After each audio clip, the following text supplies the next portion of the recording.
Eh bien, bonsoir à chacun. Bienvenue sur ce petit Zoom, sur cette nouvelle session, sur cette deuxième étape de ces clés d'interprétation biblique. Merci à Elie Vigneault, notre orateur de ce soir, d'être là, d'être disponible, de partager avec nous sa passion et sa connaissance de euh, de la parole de Dieu. Merci à Claude Henry qui s'occupe avec fidélité, disponibilité, compétence de la technique. On est heureux de vous retrouver ce soir avec nous. Alors, il y a 2 semaines, nous avions fait un parcours dans l'histoire avec l'histoire de la traduction de la Bible et puis peut-être les différentes étapes, les étapes importantes en tout cas, des premières traductions de la Bible et puis l'histoire de la Bible en français. Alors, on arrive vers une session plus pratique ce soir qui va nous aider à peut-être mieux interpréter, de manière à mieux présenter la parole de Dieu, mieux la comprendre. Ce que j'aimerais dire, c'est que Ellie nous a expliqué que forcément nous sommes dans une traduction. Elles seront forcément imparfaites, mais il y a quand même des grandes catégories et il est bon, lorsque nous utilisons ou lisons une Bible, de savoir à quelle catégorie elle appartient. Il y a des Bibles qui sont des Bibles littérales, avec une traduction littérale. Et évidemment, pour l'étude de la doctrine, de la prophétie, on est au plus proche de l'original, mais cela reste une traduction. Le défaut de ces traductions, c'est la richesse du vocabulaire. Et je sais que nous, par exemple, pour nos cultes familiaux, lorsque nos enfants étaient petits, on a beaucoup utilisé une Bible qui venait de sortir, qui était la Bible en français fondamental. Et c'était une joie de voir nos enfants saisir chaque mot qui était lu. Et puis, on a peut-être évolué dans l'utilisation des Bibles. Élie nous disait que lorsqu'il prêchait devant un auditoire qui probablement connaissait pas beaucoup la Bible, il utilisait une version plus facile dans sa compréhension. Alors voilà, on est forcément dans une question de traduction, mais ce que j'aimerais souligner, c'est qu'on n'est pas dans une spiritualité magique. C'est-à-dire que c'est pas le fait de prononcer le bon mot au bon moment qui va ou plaire à Dieu ou plier les puissances spirituelles à nos désirs. On est en dehors de cela. Dieu répond à la foi de nos cœurs. Alors, je ne veux pas dire que ça excuse tout, loin de là, mais ça atténue un peu quelque chose. Peut-être juste encore une chose, on était resté avec une question sur une traduction, la traduction de Yeshua Mashiach. Et alors, c'est pas à nous de faire ou défaire la réputation d'une traduction, simplement, euh, c'est une traduction qui est moins utilisée en Europe, elle est un peu exotique ici, elle l'est moins en Afrique. Peut-être simplement faites-vous une idée. Je vais simplement lire le premier verset de la Bible dans cette traduction. Je lis donc Genèse 1, verset 1. Au commencement, Dieu créa les cieux et la terre devint informe et vide. Est-ce que vous entendez une différence? C'est le premier verset de cette traduction qui traduit déjà une idée, qui n'est peut-être pas fausse, mais qui est introduite dans le texte. La terre devint informe et vide. Alors peut-être qu'il y a eu la chute de Satan qui a entraîné certaines modifications dans une création parfaite, faite par un Dieu parfait, mais cela n'est pas dans l'original. Et alors peut-être on peut retrouver, il y a différents exemples, vous les trouverez sur Internet, qui pour moi, me permettent de prendre un petit peu de recul, sans parler du fondement théologique de celui qui a produit cette traduction, de son approche prophétique, et puis doctrinale. Je vous lis aussi dans sa traduction papier, vous pouvez le vérifier. Si vous allez sous le mot Trinité, il y a une petite explication, et je lis doctrine selon laquelle le Dieu se manifesterait en trois personnes distinctes, Père, Fils, Saint-Esprit. Inspirée des triades païennes, babyloniennes, égyptiennes, cette fausse doctrine d'origine catholique apparue au IIe siècle fut fixée au concile de Nicée en 325 et Constantinople en 381. Elle fut largement reprise par les protestants et la plupart des mouvements chrétiens, alors que le mot ni le concept de Trinité n'apparaît dans les Écritures. Voilà, je trouve moi assez éclairant, simplement, lorsqu'on s'approche d'une version peut-être Voilà, faisons quelques comparaisons et puis regardons si il y a quelque chose dans l'approche doctrinale qui, euh, qui nous met en garde. Donc voilà, moi je la classerais dans une version tendancieuse, mais naturellement, il y a il y en a d'autres. Élie avait parlé aussi de la traduction du Monde Nouveau, qui aussi, alors, dans la traduction, introduit euh, des, des erreurs, des fautes pour souligner ou pour nous emporter dans un virage théologique qui n'est pas selon Dieu. Voilà, simplement, je veux rappeler encore quelque chose avant de prier et puis de laisser la parole à Élie.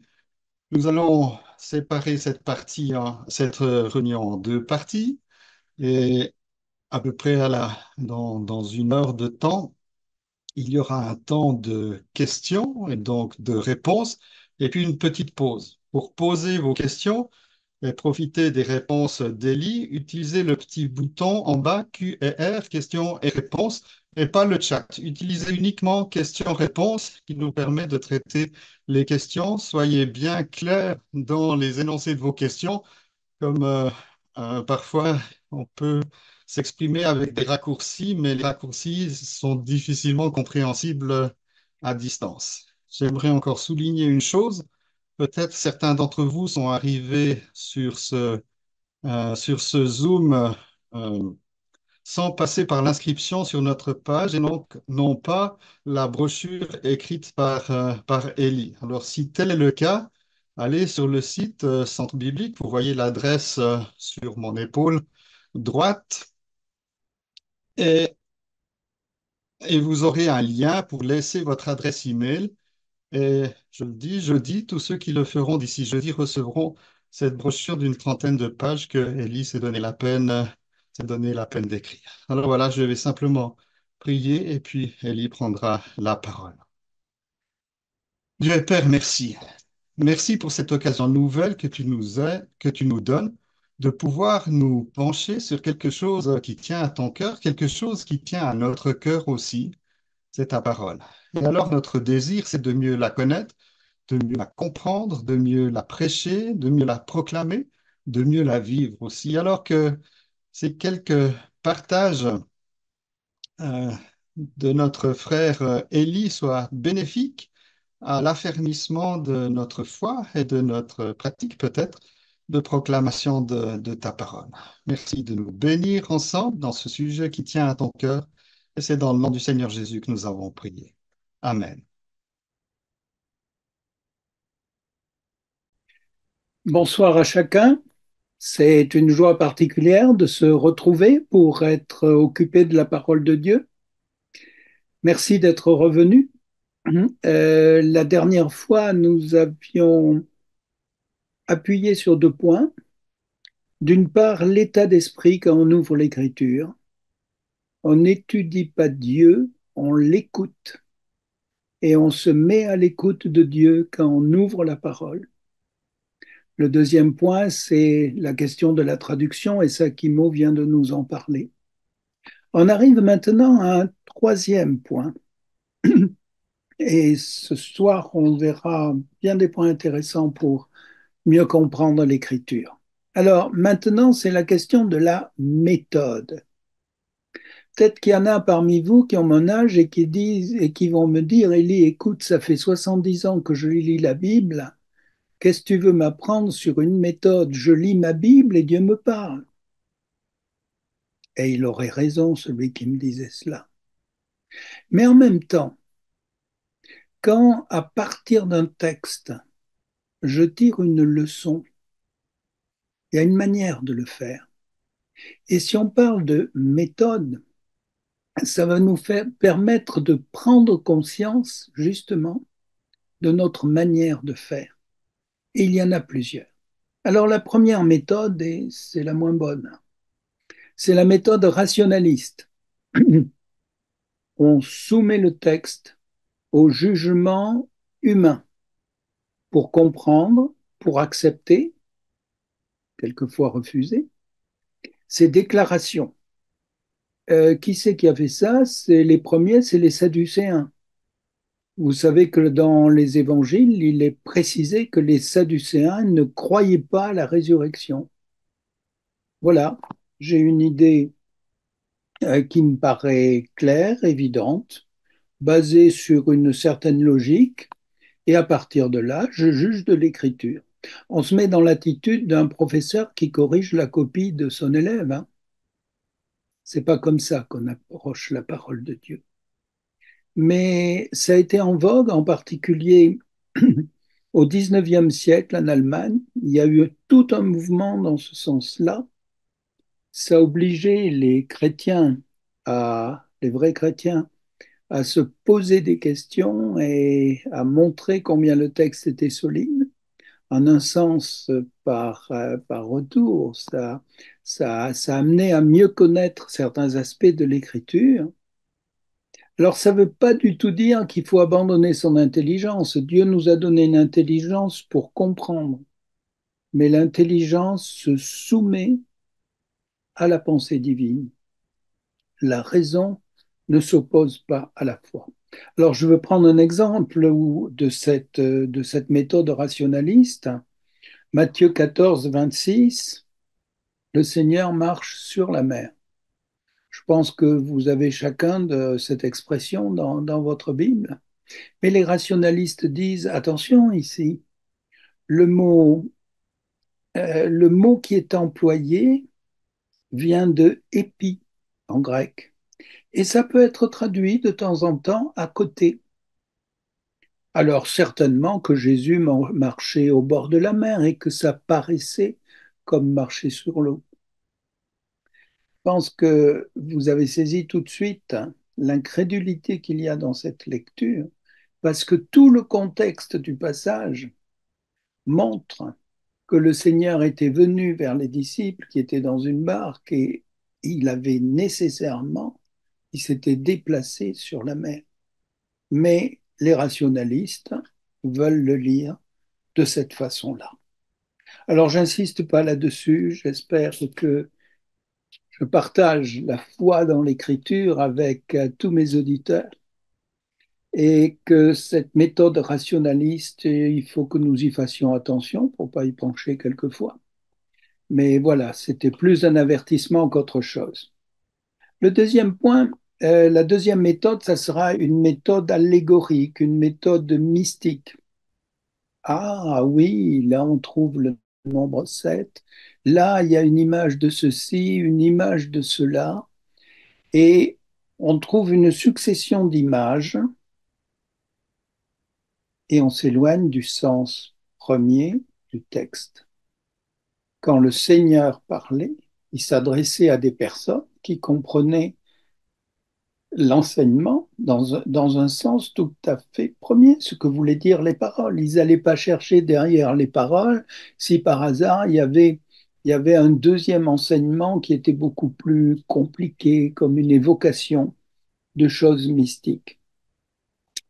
Les spécialistes là-dedans, ça a été les gnostiques qui, au début de l'histoire chrétienne, sont développés de telles pensées, le mysticisme, parlant entre autres de Christ comme n'étant pas pleinement Christ venu en chair, comme le dira Jean dans son épître, qui a été écrite à la fin du 1er siècle parce que c'est difficulté à l'arrivée. Alors, ça s'est développé aussi tout spécialement du côté de l'Égypte, les chrétiens qui étaient du côté d'Alexandrie. Et Saint Augustin a été sensible à cet aspect-là. Ça s'est développé au Moyen Âge dans l'Église catholique et on a trouvé des interprétations qui étaient remplies d'images, mais qui oubliaient le sens fort et premier du texte. Un exemple, Daniel dans la fosse au lion aurait été simplement le prisonnier des tentations humaines. Alors, moi, quand je lis l'histoire de Daniel dans la fosse au lion, je crois que vraiment, vraiment, Daniel a passé une nuit dans cette fosse et les lions étaient des lions en chair et en os, hein. Et il faut pas tourner vers des images qui ne sont pas dans le texte. Alors, prudence, parce que la signification allégorique existe dans l'écriture. Et je ne m'inscris pas du tout contre cela. Mais c'est quand la parole y conduit formellement. Je pense que vous avez déjà lu l'Épître aux Galates où il est question de Sarah et d'Agar, qui représentent d'un côté le peuple libre et de notre côté le peuple esclave, et nous montre que suivant où nous en sommes dans nos relations avec Christ, on est soit libre, soit dans une relation d'esclavage. Euh, il y a aussi les types dont on parlera plus tard ce soir, c'est-à-dire les images qui sont contenues dans le texte. Et quand le Seigneur, par exemple, parle aux disciples d'Emmaüs et qu'il explique dans toutes les Écritures les choses qui le regardent, il est évident qu'il a montré que là, il y avait une image qui le concernait. Dans les premières pages de la Genèse, quand il est question de la descendance de la femme et du serpent qui viendra et qui lui brisera le tendon, il y a une évidence de Christ qui allait, et alors que la descendance de la femme écraserait la tête du serpent, il y a une allusion évidente à Christ qui vaincra Satan, mais qui passera par la mort pour cela.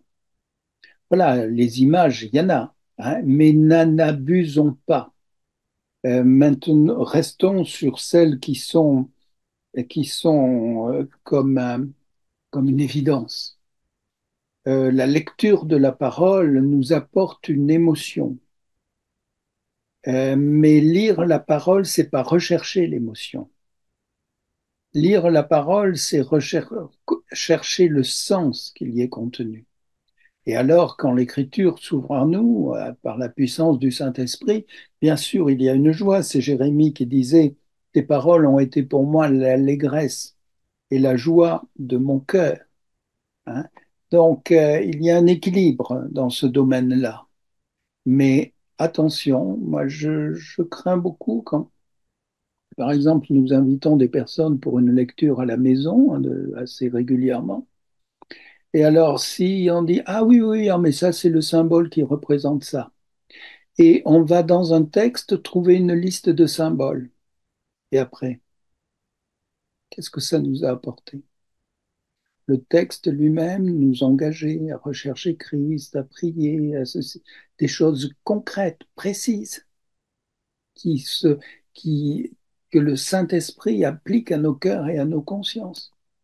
Et si on reste au niveau de l'existence d'un symbole dans le texte, eh bien, le texte perd de la force pour nous. C'est quand même assez sérieux, cette chose-là. Alors, bien sûr, il y a des types magnifiques, hein, et on va en reparler un tout petit peu un peu plus tard, hein, et je ne suis pas du tout contre cela. Les images qui sont là, les interprétations qu'on peut en donner sont riches et nous font du bien, mais ne tournons pas au mysticisme et à la recherche unique des images. La troisième méthode, on l'a appelée la méthode dogmatique. Alors, dogmatique, ça vient de dogma qui veut dire enseigner. C'est interpréter l'écriture en accord avec les dogmes d'un groupe. L'Église catholique clairement dit qu'elle est dans cette méthode.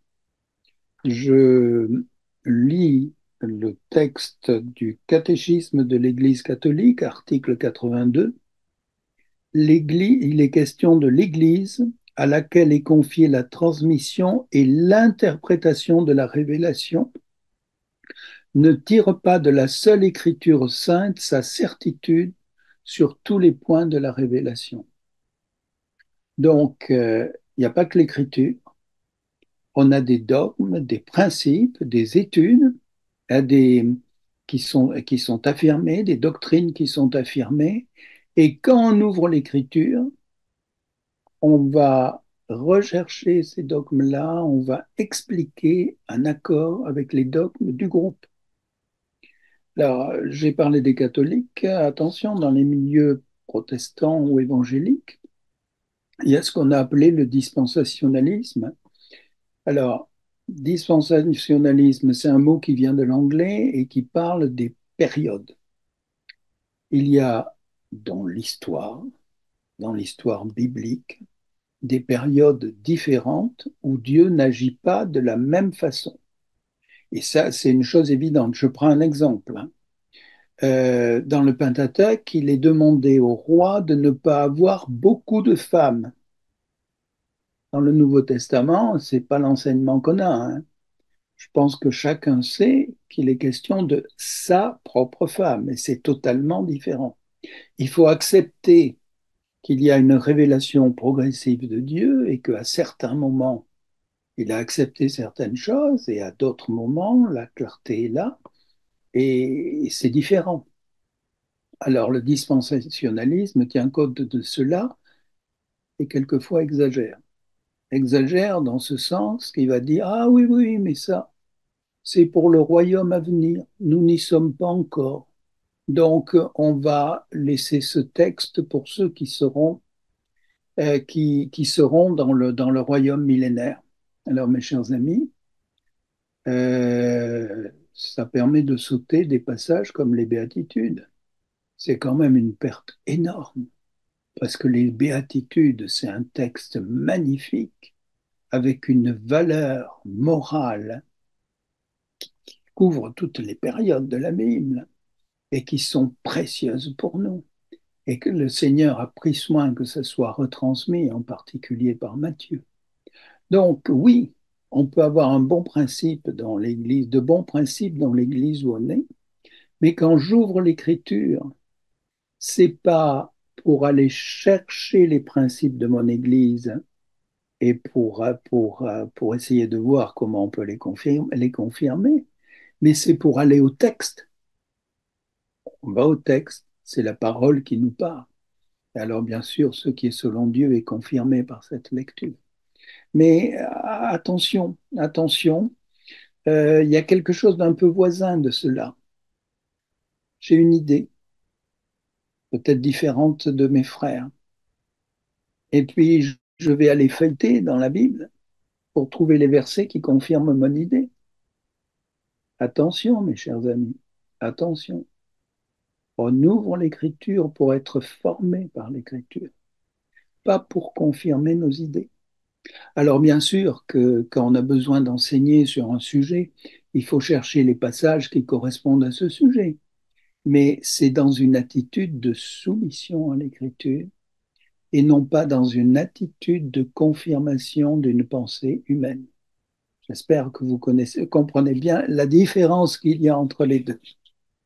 Donc, bon, dans le texte, vous avez quelques exemples, hein. Il est d'abord souligné que les pères de l'Église, les pères de l'Église, bon, pour ceux qui ne sont pas coutumiers de cette expression, c'est quand même ceux qui enseignaient au premier siècle, au deuxième siècle, des frères et sœurs dans la foi qui connaissaient l'Écriture, qui avaient entendu soit l'enseignement du Seigneur, soit au moins l'enseignement des apôtres, et qui étaient attachés à l'Écriture.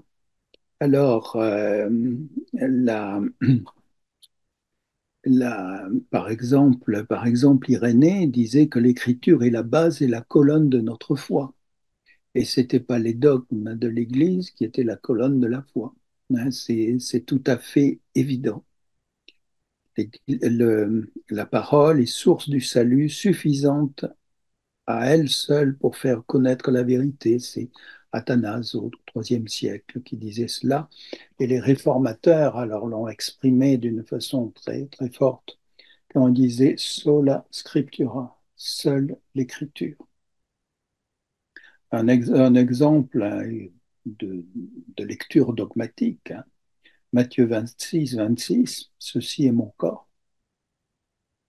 Mais avec si on isole cette expression, on va confirmer la doctrine de la transsubstantiation qu'on ne trouve pas dans l'Écriture. Quand dans Jean 19, 26, le Seigneur confie sa mère, Marie, à l'apôtre Jean, en lui disant voilà ta mère, on va en déduire que Marie est la mère de tous les croyants. Et c'est quand même plus qu'une extrapolation du texte. On voit très bien que Marie mérite d'être honorée par sa piété et son dévouement, mais le Nouveau Testament ne nous conduit jamais à un culte à son égard. Alors, on arrive à la quatrième manière de lire, et c'est cette façon-là qui est certainement la meilleure et auquel s'attachent tous ceux qui veulent exposer droitement l'écriture. C'est, pour bien comprendre le message, le respect du texte, une méthode historique, littéraire, et je dirais qui tient compte de la révélation progressive. Alors, j'explique les trois expressions. Une méthode historique. Quand est-ce que le texte a été donné? Comment étaient les choses à ce moment-là? Où en était la révélation de Dieu? Où étaient ceux qui entendaient le message, etc. Il y a un côté historique. On remet le texte dans son contexte historique. Et le deuxième point, c'est littéraire. Et on va au mot, au texte même, pour essayer de bien comprendre. D'où l'intérêt des traductions dont nous avons parlé la dernière fois. Peut-être qu'il faudra ouvrir deux Bibles si un passage est difficile pour essayer de voir comment deux traducteurs ont voulu exprimer la chose. Et le troisième point que je mets ici, c'est en tenant compte de la révélation progressive. Parce que quand Dieu parle dans l'Ancien Testament, c'est Dieu qui parle, il y a une autorité absolue divine, mais il, euh, il ne s'est pas pleinement révélé. La révélation complète viendra avec Jésus-Christ et le Nouveau Testament, et que dans la lecture, on en tient compte. On en tient compte. Exemple, enfin, j'ai pris un ou deux exemples comme ça. Par exemple, Abraham a épousé sa demi-sœur, alors que ensuite le Pentateuque interdira de tels mariages. Donc, on n'était pas au même moment. Il faut tenir compte de ces choses-là. Plus important peut-être encore, c'est que l'Église est dans le Nouveau Testament. L'Église a commencé au jour de la Pentecôte. La première mention, c'est dans la bouche du Seigneur en Matthieu 16, hein. Mais on ne le trouve que dans le Nouveau Testament. Dans l'Ancien Testament, peut-être qu'on trouvera une image une image qui fait penser, par exemple, à l'épouse, donc on dira épouse de Christ. Mais ce n'est qu'une image. Et ce n'est en rien les règles morales et la manière de vivre dans l'Église qui, elle, va se trouver dans les épîtres. Donc, on tient compte de l'aspect littéraire, la langue originale pour essayer de bien comprendre le texte.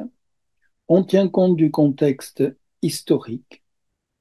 Et c'est une méthode, cela, qui a été expliquée comme telle au moment de la Réforme, quand la Bible, qui était en partie oubliée, a été remise au premier plan. Je disais tout à l'heure sola scriptura, c'est-à-dire seulement l'Église, et Luther et Calvin se sont attachés à cette façon de voir les choses.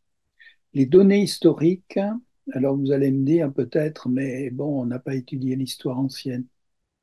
Vous verrez que Dieu, dans sa grâce, a mis dans la Bible elle-même la plupart de, des apports, la plupart des informations historiques qui sont nécessaires. Alors, on sera face à l'écriture, on se posera la question, que voulait dire le texte pour ceux qui l'entendaient? Et ensuite, en deuxième lieu, que veut dire le texte pour nous? Est-ce qu'il nous révèle quelque chose de Christ? Est-ce qu'il y a une leçon morale? Et puis peut-être, est-ce qu'il y a aussi une ouverture prophétique? Mais on est dans cette étude de conformité à ce que Dieu a donné à un moment particulier pour bien comprendre ce qu'il a donné à ce moment-là, bien comprendre le texte et savoir qu'il y a cette histoire, cette révélation progressive. Donc sur les méthodes, là, je m'arrête ici. J'ai été un peu plus long sur ces points-là parce que c'est la base, le point de départ. Il faut être conscient de ce qu'on fait quand on cherche dans l'écriture. Alors le point suivant, c'est peut-être une évidence, mais quand même, il faut le dire, il faut lire avec soin. Lire avec soin parce que, surtout pour ceux qui ont une habitude de lecture globale, on va vite et quelquefois on saute des mots qui sont importants. Exemple, 2 Timothée 2, 15. Étudie-toi à te présenter approuvé à Dieu. Et l'expression c'est à Dieu. Ça serait tellement facile de dire présente-toi comme approuvé de Dieu. Tu vas dire à tes frères, ah, regardez, Dieu m'approuve, donc vous devez m'écouter. Ce n'est pas du tout le sens du passage. Si on se trompe hein, sur cet article, on va s'égarer totalement.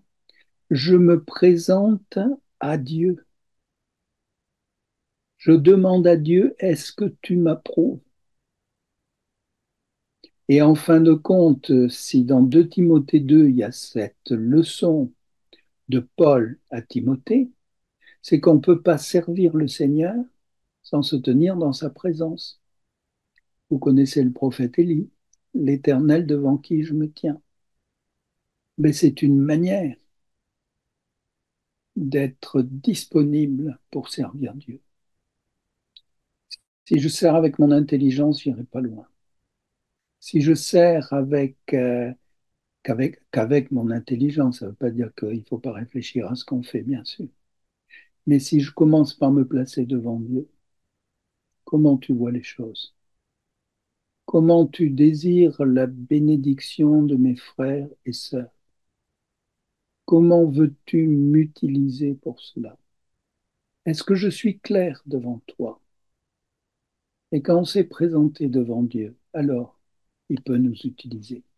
Alors, c'est une petite erreur dans la lecture, mais quand même, hein, ça serait vraiment dommage de passer à côté du sens d'un verset comme ça. Autre exemple, soyez saints, on cite le passage comme je suis saint. Pas du tout ça. Soyez saints car moi je suis saint. C'est différent. C'est pas la mesure divine qui nous est imposée. On n'y arriverait pas si on disait comme je suis saint. Mais c'est le prétexte de la sainteté de Dieu qui m'impose de rechercher pratiquement la sainteté aussi.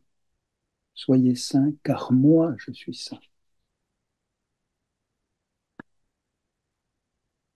Alors, point suivant, la signification des mots.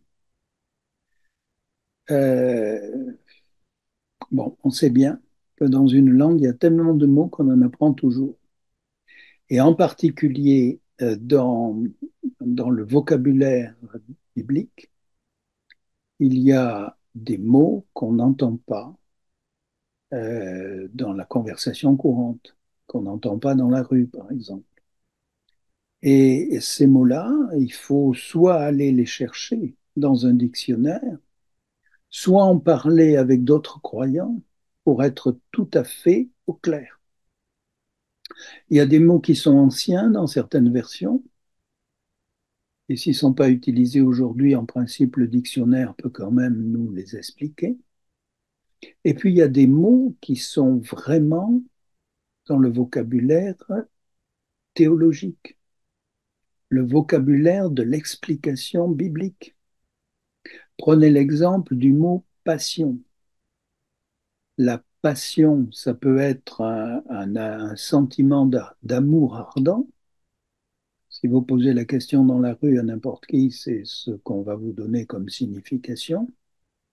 Mais dans l'étymologie de ce mot, il y a l'idée de souffrance, puisque passion, ça vient de pathos, avec lequel on a fait pathologie, l'étude de la souffrance. Et c'est un mot qu'on utilise dans ce sens uniquement pour notre Seigneur ou pour les martyrs. Mais la passion, c'est vraiment des souffrances extrêmes. Un autre mot qu'on trouve dans des traductions en langage soutenu, c'est le mot de consommateur. En théo, bon, le consommateur, si vous posez la question à la sortie d'un magasin, c'est les gens qui sont venus acheter de quoi manger. Hein. C'est pas du tout le sens qui est donné par un bon dictionnaire qui distingue le sens profane d'un sens théologique, comme le littré par exemple. Hein. En théologie, le consommateur, c'est celui qui achève. Et quand il est question de Christ comme le consommateur de la foi, Hébreux 12, début du chapitre, d'autres traductions, la seconde révisée, ne parlera pas de Jésus comme consommateur de la foi, mais de Jésus qui suscite la foi et qui l'amène à la perfection.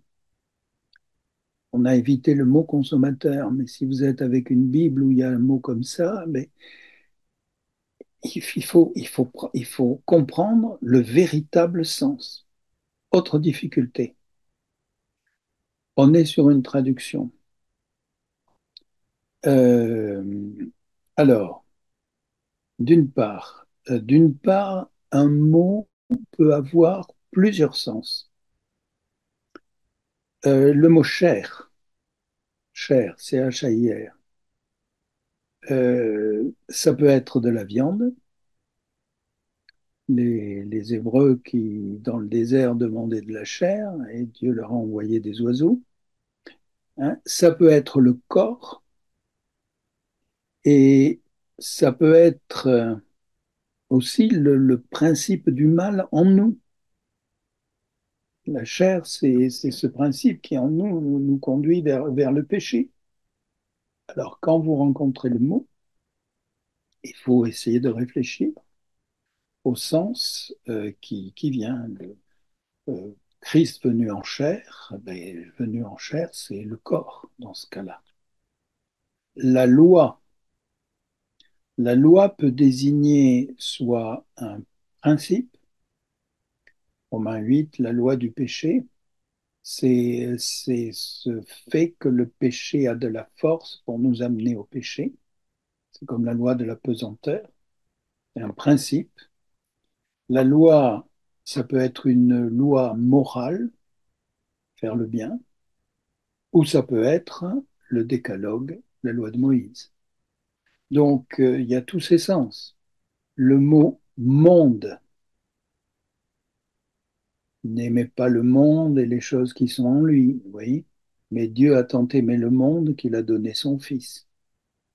Vous comprenez que d'un côté, il y a le principe mauvais qui fait mouvoir les hommes dans ce monde et le péché est lié à cela, et d'un autre côté, il y a l'ensemble de l'humanité pour qui Dieu voulait préparer le salut.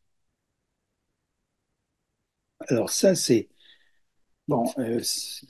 Quand on trouve un mot, s'il a plusieurs sens, il faut savoir auquel ça se rapporte. Un autre point, c'est que comme on est dans une traduction, il n'y a pas forcément une correspondance d'un mot par l'autre. Sinon, on pourrait faire les traductions par l'intelligence artificielle. L'exemple bien connu du verbe aimer en français correspond à trois mots en grec. Eros, qui a un sens sexuel et qui ne se trouve pas dans l'écriture. Philéo, qui a la pensée d'un attachement, et c'est le mot le plus courant dans le grec classique, dans toute la littérature, hors la littérature biblique. Et puis agapao, c'est l'amour qui a une qualité divine, qui se donne pour le bien de l'autre. Et c'est l'amour divin auquel on est conduit. Alors, en français, on a amour. Si on veut aller plus loin, il faut prendre une traduction interlinéaire et essayer d'aller voir quel est le mot qui est là dans l'original ou on le trouve dans certaines études. Un autre, un autre mot qui est totalement changé aussi, le mot confesser.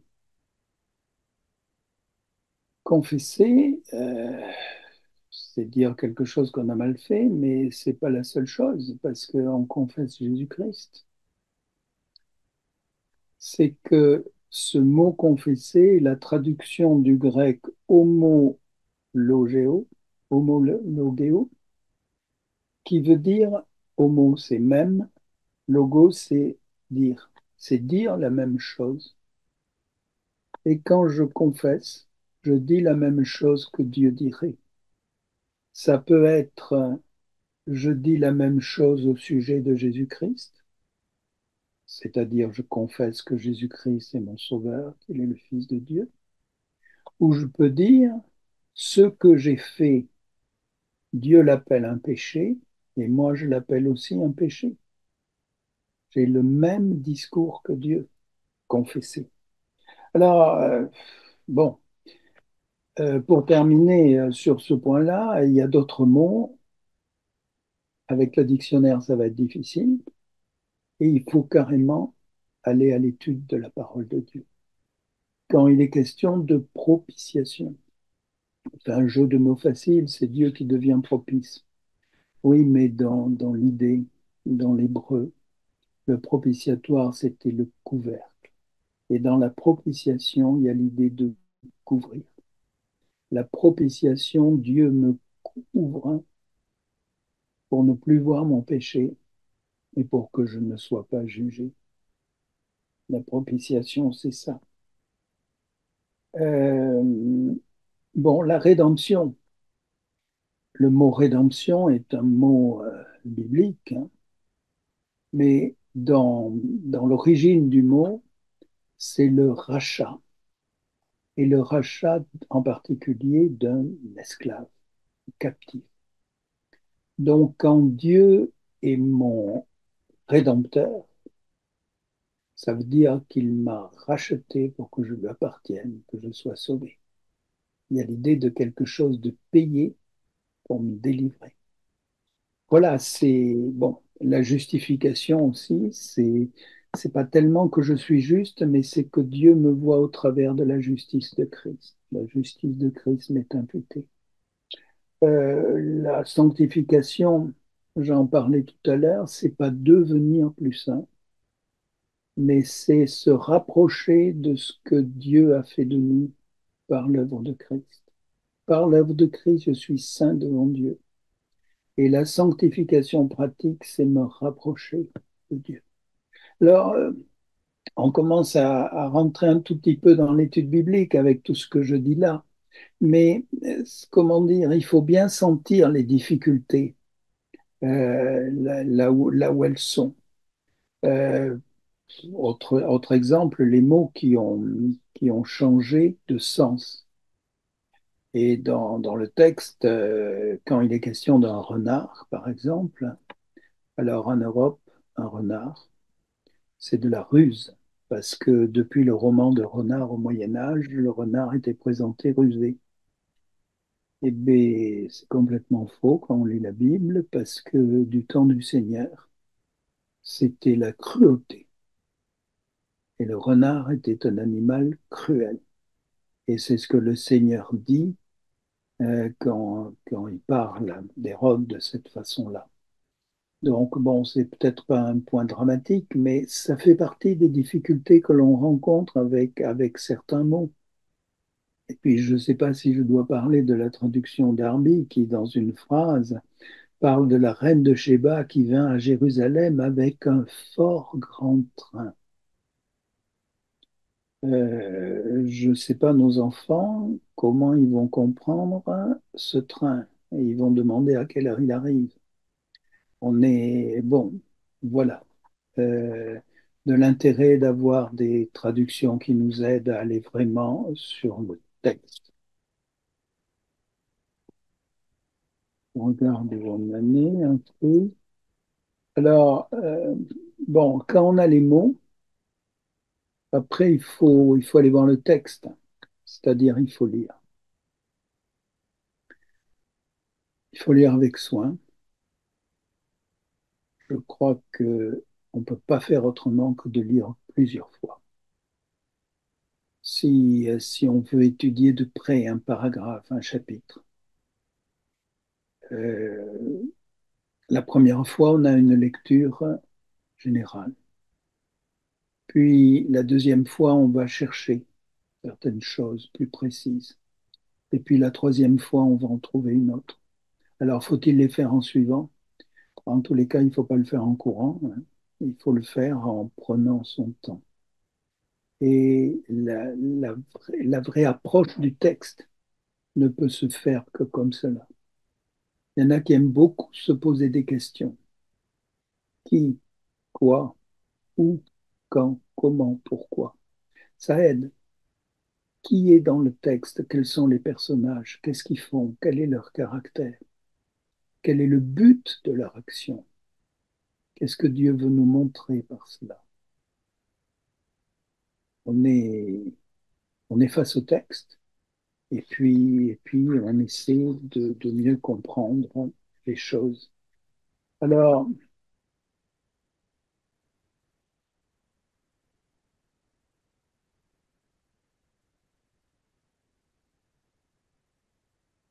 avec le texte, il y a ce qu'on appelle le contexte. Contexte, c'est ce qui va avec le texte. Et on doit en tenir compte, mais alors absolument, hein, pour se rendre compte de la pensée qui est développée. Sinon, on trahit vraiment le passage, hein, si on ne tient pas compte du contexte. Je prends le premier exemple qui est donné dans le texte, Psaume 14, verset 1er, il n'y a point de Dieu. Euh, c'est contraire à tout le message biblique. Et pourtant, c'est dans la Bible. Alors, il faut aller voir dans le psaume quelle est la pensée qui est développée et pourquoi cette phrase qui nous surprend se trouve là. Et l'étude du contexte va nous aider dans ce sens-là. Le contexte fait que quand on explique quelque chose, ça marche, ça colle avec ce qui est dit dans l'ensemble du passage. Il y a le contexte immédiat dans le verset déjà, dans le paragraphe. Il y a le contexte du livre. C'est un livre poétique, c'est un livre prophétique, c'est un livre historique. On a tous ces livres dans l'Écriture. Et la manière de traiter des choses dépend du caractère du livre. Alors le contexte historique, est-ce qu'on est du temps d'Israël? Est-ce qu'on est du temps du début de l'Église? Là aussi, les questions se posent, hein. Et tout cela, comment dire, je lis, mais je relis en me posant des questions. le contexte, c'est qu'est-ce qu'il y a autour? Quel est le but que cherchait l'auteur dans ces passages-là? Et à ce moment-là, on va pouvoir avancer. Oui, on arrive à -10 là. Est-ce qu'il y a des questions qui sont en attente? Alors, merci, merci Ellie. Pas de questions en attente. Profitez de ce petit temps. Peut-être je veux juste dire deux choses. Utilisez le bouton Q et R pour poser vos questions. Et Ellie y répondra dans la mesure du possible. Juste deux choses. Euh, Est-ce qu'il a fallu attendre très longtemps pour que l'homme n'écoute pas bien ce que Dieu a dit? Est-ce qu'il faut attendre beaucoup de versets dans la Bible? C'est toujours quelque chose qui m'a frappé parce que si on prend l'exemple d'Adam et Ève, alors je ne sais pas si c'est Adam qui avait mal répété, mais en tout cas, Ève, lorsqu'elle s'adresse au serpent, elle dit, nous mangeons librement tout de fruits de tout arbre qui est dans le jardin, mais de l'arbre qui est au milieu du jardin, Dieu a dit, vous n'en mangerez pas, vous n'y toucherez pas, de peur que vous ne mouriez. Une phrase, et combien de fautes dans cette phrase? Est-ce que Dieu avait dit de ne pas toucher? Dieu avait dit de ne pas manger. Donc on peut ajouter à la parole de Dieu. Dieu avait dit, est-ce que Dieu avait dit de peur que vous ne mourriez? Il y a un risque certain que la mort vienne. Dieu avait dit, tu mourras certainement, tu mourras de mort. C'était une certitude. Et puis, voilà, donc on peut ajouter un doute dans la parole de Dieu, peut-être aussi des imprécisions. L'arbre qui était au milieu du jardin, ce n'était pas l'arbre de la connaissance du bien et du mal, c'était l'arbre de vie, si vous relisez bien. Euh, donc, trois fautes, une phrase. Je regarde, toujours pas de questions. Alors, encore une autre petite histoire sur l'importance d'écouter la parole de Dieu si on va dans le Nouveau Testament, Luc 5, par exemple. Il y a toujours quelque chose qui m'a frappé dans ce récit.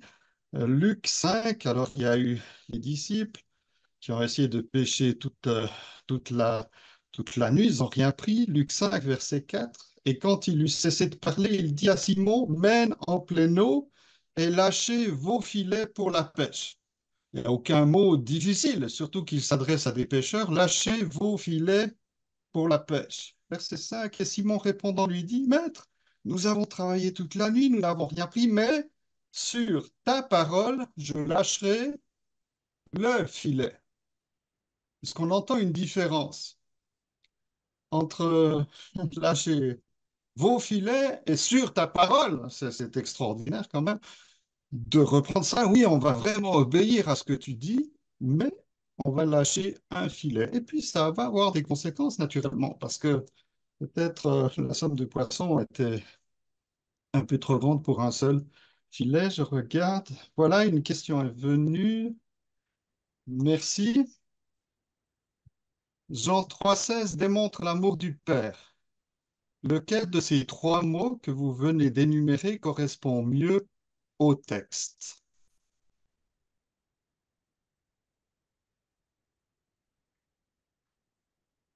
Tu peux relire la question? Jean Jean? 3,16 démontre l'amour du Père. Lequel de ces trois mots? Je pense que le- l'auditeur fait allusion aux trois mots amour. Hein, tu as parlé d'Eros, de Philéo, d'Agapéo. Ah, de quel amour? Je pense, peut-être l'auditeur peut préciser si ce n'est pas ça.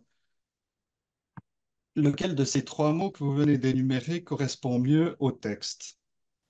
Ah, alors j'ai pas ma traduction interlinéaire sous les yeux, mais je pense que c'est un amour divin, ça peut pas être autrement. Si tu dis quelque chose, je vais chercher mon Nouveau Testament pour voir dans le grec. Alors, je vais juste un peu répondre. Alors, c'est le verbe agapéo, mais on va laisser Ellie revenir. J'espère qu'il a la même réponse que moi. Alors, c'est une bonne question. Ça nous oblige à ouvrir la Bible et à chercher. Moi, je dirais que ça commence par A. Un amour qui se donne. Oh, certainement, oui. Alors, tellement à aimer.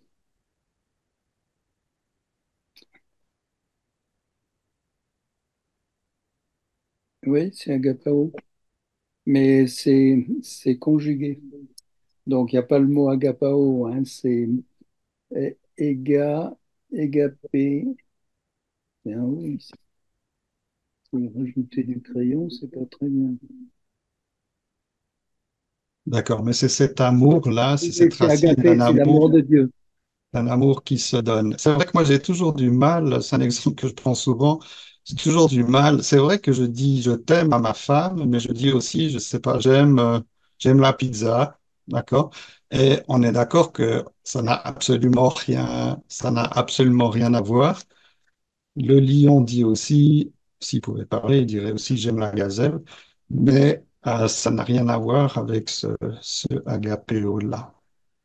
D'accord, il y a une deuxième question. Comme chaque domaine d'étude a son champ de compétences, alors peut-on se permettre de consulter des dictionnaires séculiers pour préparer un enseignement biblique ou une prédication?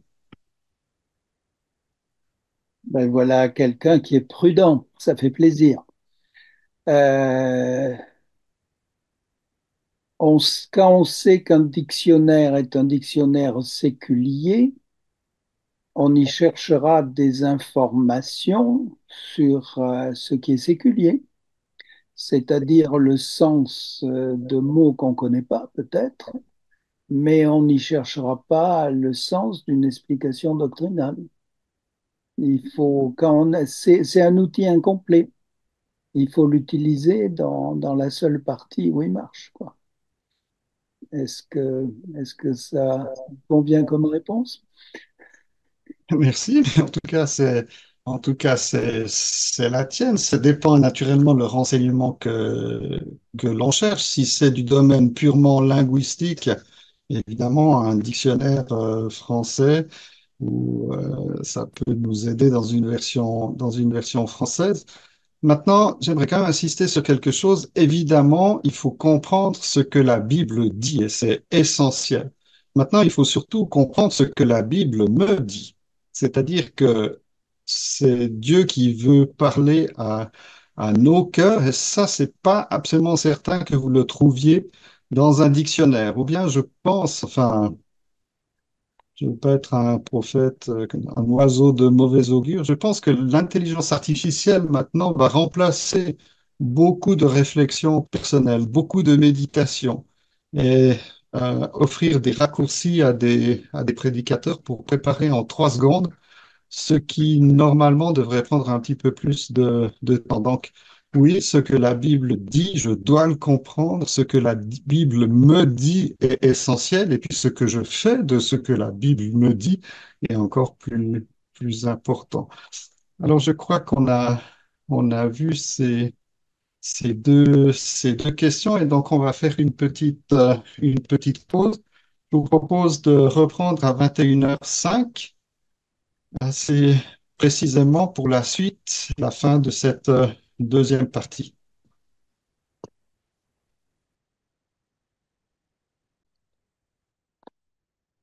Voilà, ben, nous reprenons.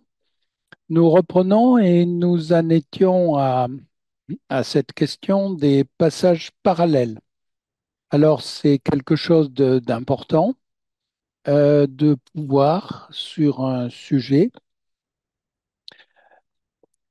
examiner les différents passages qui abordent la même question. Euh, la Bible n'est pas un livre, comment dire, n'est pas une étude universitaire, un livre d'études universitaires où on a mis tous les sujets dans le même. où on a cherché à traiter, comme dans une thèse, tous les aspects d'une question. C'est très net de voir que le Seigneur s'adressait à des foules, et il développait un point, il pouvait en développer un autre plus tard.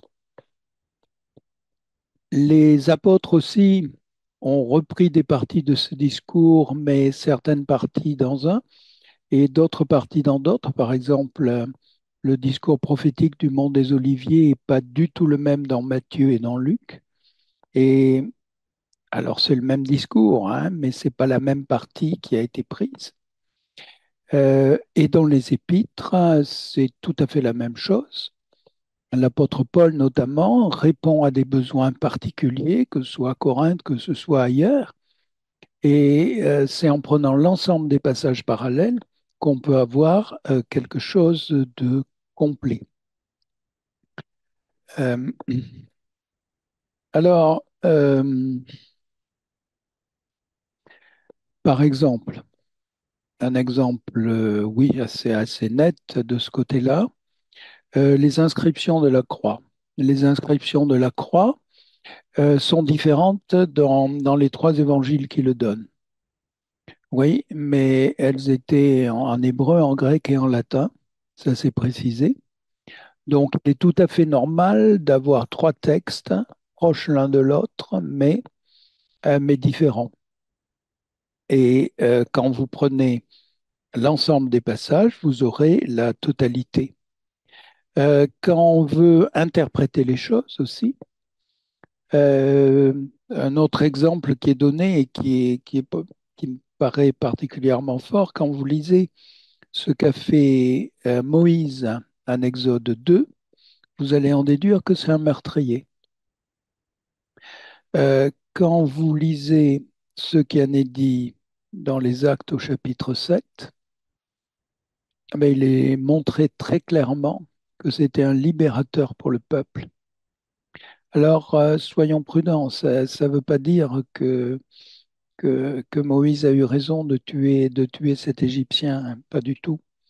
Mais le sens que veut donner l'Écriture à un acte est expliqué par l'Écriture elle-même.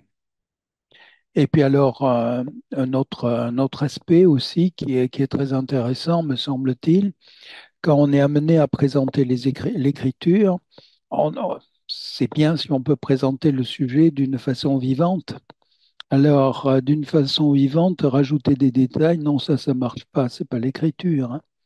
Par contre, aller prendre les détails, si c'est un texte de l'Évangile, aller prendre les détails qui sont donnés dans un autre Évangile, alors là, on renforce le sens et on donne quelque chose qui est vivant.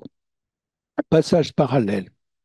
Alors, un autre point, euh, c'est qu'il faut tenir compte du message de toute la Bible. Si on s'enferme dans un passage, on va dire des bêtises. Euh, ce qui est de merveilleux avec la Bible, c'est qu'il y a un ensemble avec une unité qui est extraordinaire, mais cette unité fait que, voyons, comment dire les choses, c'est que les choses sont présentées à certains moments sous un angle particulier et dans d'autres passages sous un autre angle. Un exemple parmi les plus clairs, la question du salut par les œuvres. Si on lit que l'épître de Jacques, on risque de déduire que l'homme est justifié par les œuvres. C'est d'ailleurs le texte de Jacques 2, verset 24. Et puis, quand on a lu Éphésiens, on est sauvé non pas sur le principe des œuvres, mais par la grâce et sur le principe de la foi. Il faut absolument tenir compte des deux aspects pour bien comprendre la plénitude, l'aspect complet de ce que Dieu donne, avec à la fois effectivement le salut par la foi, qui est démontré dont la réalité est démontrée par les œuvres. S'il n'y a pas d'œuvre, c'est qu'il n'y a pas la foi. Hein. Voilà. Mais il faut tenir compte du message de toute la Bible. Et les personnes qui sont restées dans certaines pages de la Bible ont été amenées à avoir un enseignement qui est pas juste, totalement déséquilibré et qui quelquefois est erroné. Alors, une conséquence qui n'est pas dans le texte, hein, mais que je vous donne quand même, c'est que si vous voulez tenir compte du message de toute la Bible, ben, il faut avoir lu toute la Bible. Et lire toute la Bible, c'est pas une fois dans sa vie, c'est régulier. Il faut avoir un plan de lecture. Alors, il y en a qui ont un plan de lecture pour lire toute la Bible chaque année. C'est 5 chapitres par jour, c'est tout à fait faisable. Il y en a d'autres qui la lisent plus lentement. Moi, j'en fais partie. Je ne le cache pas. Mais euh, on se doit d'avoir un plan. Alors, le plan, il existe des plans qui sont proposés. Il y a des logiciels pour ça. Et il y a une façon toute simple sur une feuille de papier, c'est de noter où on en est dans la lecture pour s'assurer qu'on a tout passé. Euh, Moi, sur ma Bible, ben, écoutez, en début de la Bible, il y a la liste des livres et en face de chaque nom de livre, je marque la date à laquelle je l'ai lu. Et comme ça, c'est très clair, pour pas en oublier. Parce qu'on va facilement vers certains livres qu'on aime davantage et puis il y en a d'autres, on met un peu plus de temps pour les relire. Mais si on veut interpréter la Bible en tenant compte de toute la Bible, il faut lire toute la Bible. Bien, je reviens à ce point dont on avait parlé comme difficulté, comme risque, l'aspect des différentes périodes dispensationnelles. Bon, il y en a qui n'aiment pas le côté le mot de dispensation parce que quelquefois il y a eu des excès, c'est vrai. Mais le fait est là, et je crois que tout lecteur sérieux de la Bible tient compte du fait que Dieu s'est révélé progressivement et qu'il y a des périodes où Dieu agit d'une façon différente qu'à d'autres périodes. C'est très net. Hein. Donc, on va trouver l'Église dans le Nouveau Testament. On ne peut pas confondre Israël et l'Église. Il y a eu la période où il n'y avait que Israël. Il y a la période actuelle où il y a l'Église. Et puis, l'Épître aux Romains, notamment au chapitre 11, nous montre clairement qu'il y aura encore une histoire d'Israël. Et ce qui est dit pour Israël n'est pas ce qui est dit pour l'Église. Et on doit en tenir compte. Alors, peut-être qu'il y a des images dans l'Ancien Testament qui font passer à l'Église, comme la construction du tabernacle avec cet ensemble de grandes planches laies qui faisaient tout le pourtour du tabernacle et qui étaient bien liés entre eux comme des croyants qui sont unis ensemble. Mais bon, c'est pas parce que on trouve un mot relatif à l'Église que ça concerne l'Église. Quand vous prenez le psaume 74, souviens-toi de ton assemblée que tu as acquise autrefois. Mais l'assemblée, c'est l'assemblée d'Israël, hein, c'est pas l'Église dans ces versets-là.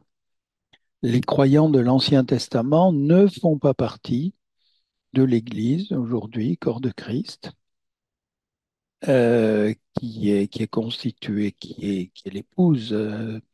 L'Église est l'épouse de Christ et elle attend son Seigneur. Alors là aussi, on chante souvent que Christ est notre roi. Christ a la royauté, c'est évident, il régnera. Mais enfin, pour l'Église, il y a des liens tout à fait particuliers avec celui qui est le Seigneur et l'époux de l'Église. Euh, Donc, il faut faire attention à cela. Quand on trouve des textes relatifs à d'autres périodes que celles de l'Église, et il faut être prudent quand on veut en tirer des conclusions pour la vie chrétienne par exemple pour le salut. Quand vous lisez l'histoire de Saül, ou celle de Salomon même, que vous voyez comment ils ont commencé. Ils ont commencé en se laissant conduire par Dieu, l'un comme l'autre, d'une façon différente, mais quand même conduits par Dieu. Et puis, ils ont abandonné cela. Alors, de façon différente, l'un en persécutant David, l'autre en servant d'autres dieux au travers des nombreuses femmes. Pour Salomon, mais ce n'est pas des exemples qui nous permettent de dire qu'on perd le salut. On est dans l'Ancien Testament, il y a une chute morale. L'assurance du salut, elle est développée dans le Nouveau Testament avec les passages particuliers. Qui croit au Fils a la vie éternelle, et ce n'est pas quelque chose qui va perdre. Le Saint-Esprit qui est en nous, on l'a jusqu'à la résurrection. Relisez Romains 8, hein, c'est dit très clairement. Voilà, on ne doit pas mélanger, on ne doit pas mélanger au point de vue doctrinal ce qui est de l'ancien, ce qui est du nouveau. Autre exemple, la question du Saint-Esprit, David qui dit ne m'ôte pas ton esprit. Mais c'est vrai que, alors, c'est pas le moment de rentrer dans le détail de l'enseignement du Saint-Esprit, mais le croyant a le Saint-Esprit, ayant cru, on est scellé du Saint-Esprit. Éphésiens 13, sauf erreur. Et puis le Seigneur nous l'a donné pour être avec nous éternellement. C'est bon, c'est une constante, on ne peut pas passer à côté. Alors que David disait, ne m'ôte pas ton esprit, parce que dans l'Ancien Testament, l'esprit était donné pour une mission, pour une période. Et faisons attention à ces choses-là. Dans les psaumes, il y a quand même ce qu'on a appelé les psaumes imprécationnels, c'est-à-dire où on maudit les ennemis. Bon, ben, ça ne permet pas de penser du mal de ceux qui nous font des difficultés. Euh, le Nouveau Testament est là pour nous dire ne vous vengez pas vous-même, et puis la façon d'aimer son ennemi, ou l'exemple du Seigneur qui est dans la première de Pierre, se remettant à celui qui juge justement. Autre exemple qui a amené bien des difficultés dans la vie de certaines églises, la question de la souillure par contact. Dans l'Ancien Testament, il suffisait d'amener quelque chose de tout souillé et de toucher quelque chose de saint pour que la chose sainte soit souillée. Et puis, dans le Nouveau Testament, le Seigneur explique le contraire.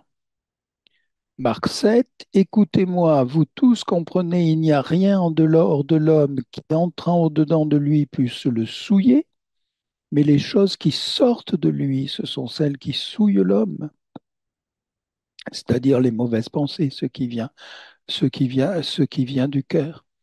Et donc, encore une fois, je me répète là, mais faisons attention quand nous sommes dans l'Ancien Testament ou quand nous sommes dans le Nouveau Testament.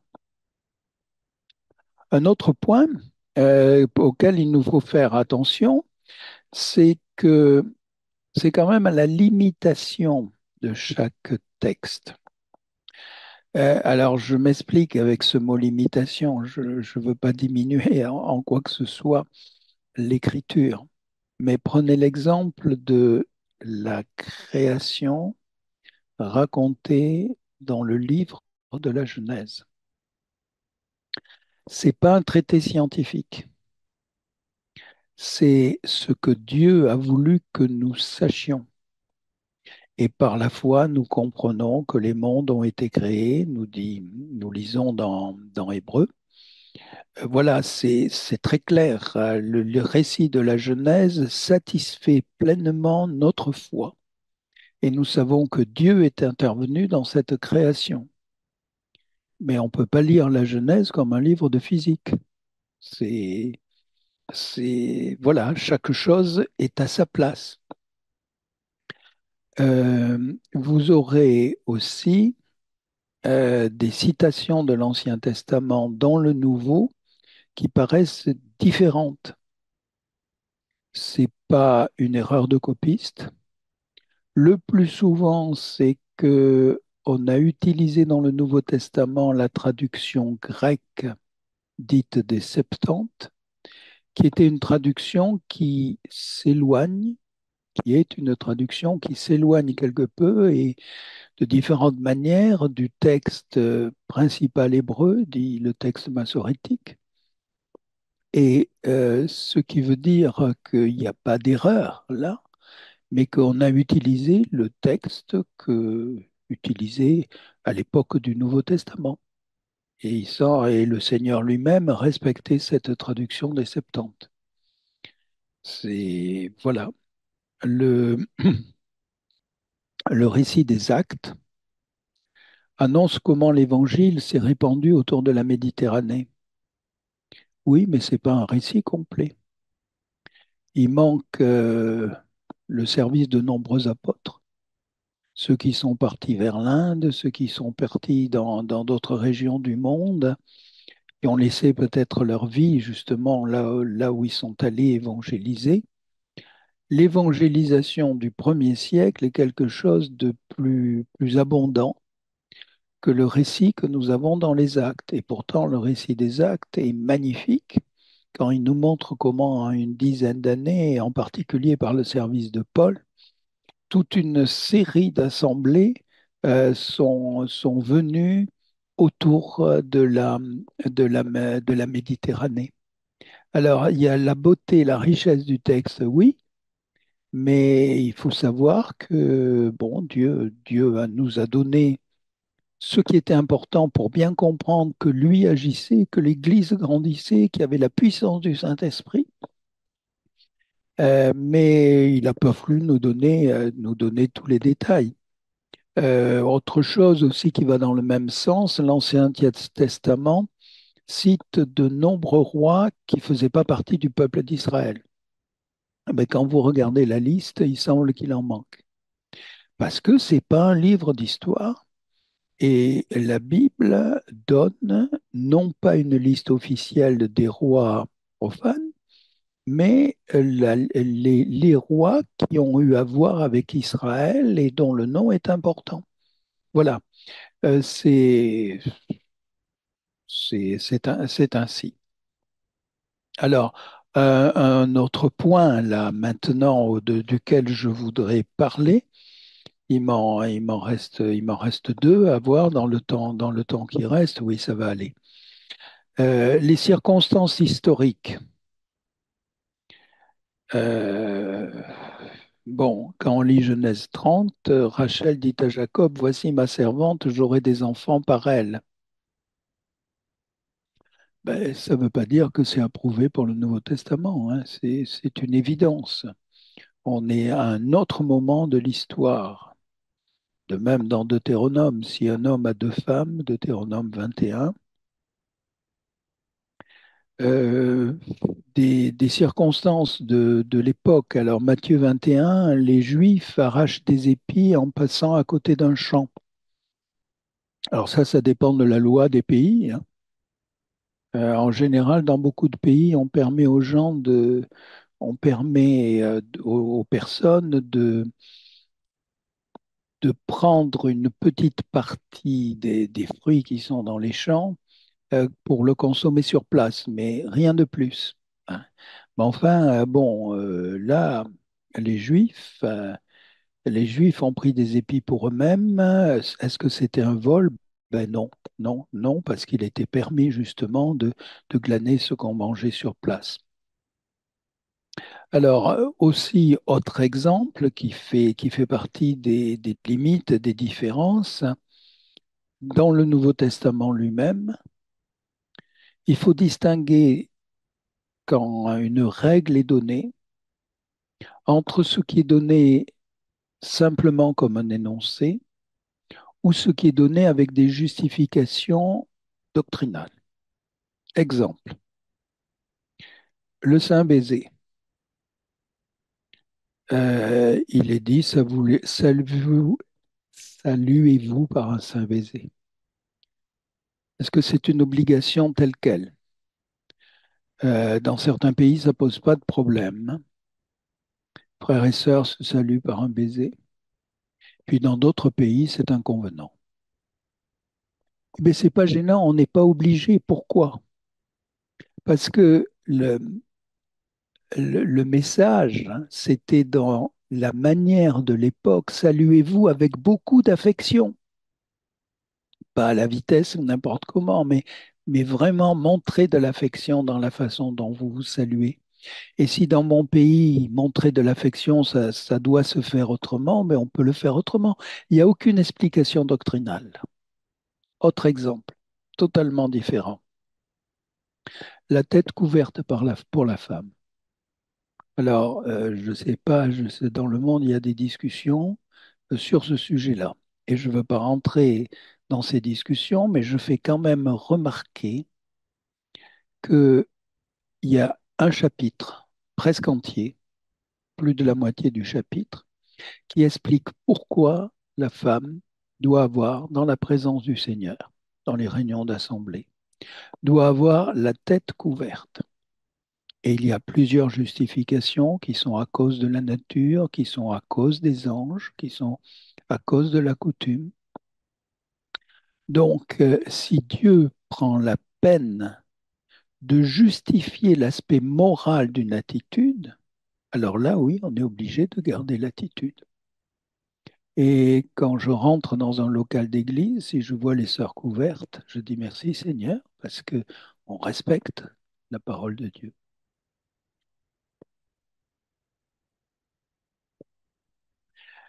Euh, voilà, autre point, c'est la relation entre l'Ancien et le Nouveau Testament. Je vous ai dit à plusieurs reprises, distinguer si on est dans l'un ou si on est dans l'autre. Et puis quand même, il y a la relation entre les deux. Mais l'Ancien Testament préparait le Nouveau.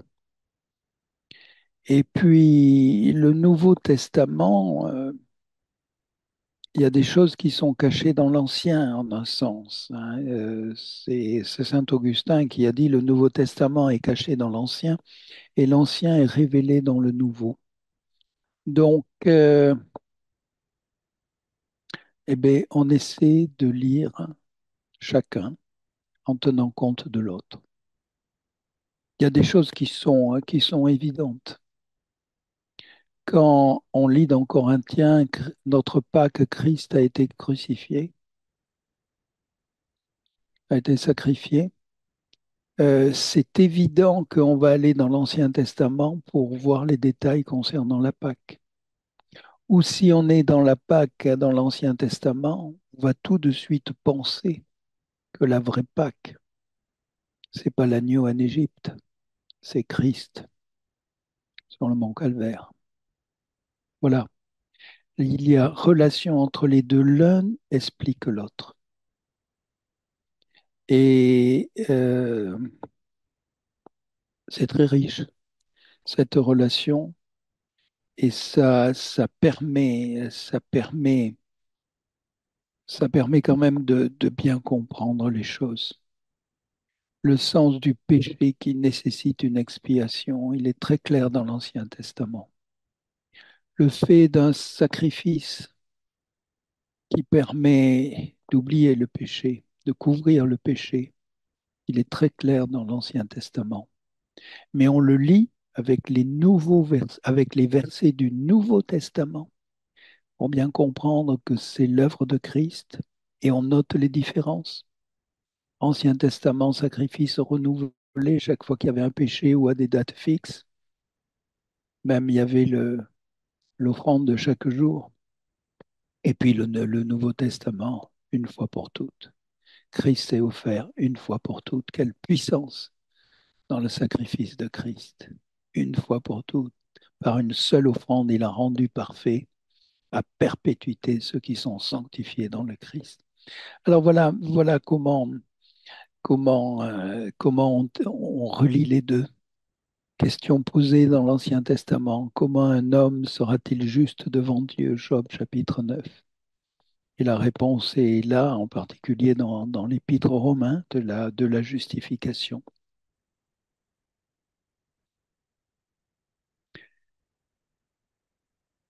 Dernier point peut-être, c'est le 14e dans ma liste. Accepter ce que Dieu a donné par ailleurs. Je pense que chacun d'entre vous sait qu'il y a des dons que Dieu a donnés à l'Église. Ces dons sont en particulier pour l'enseignement. Et je ne peux pas étudier la parole sans tenir compte des dons que Dieu a donnés.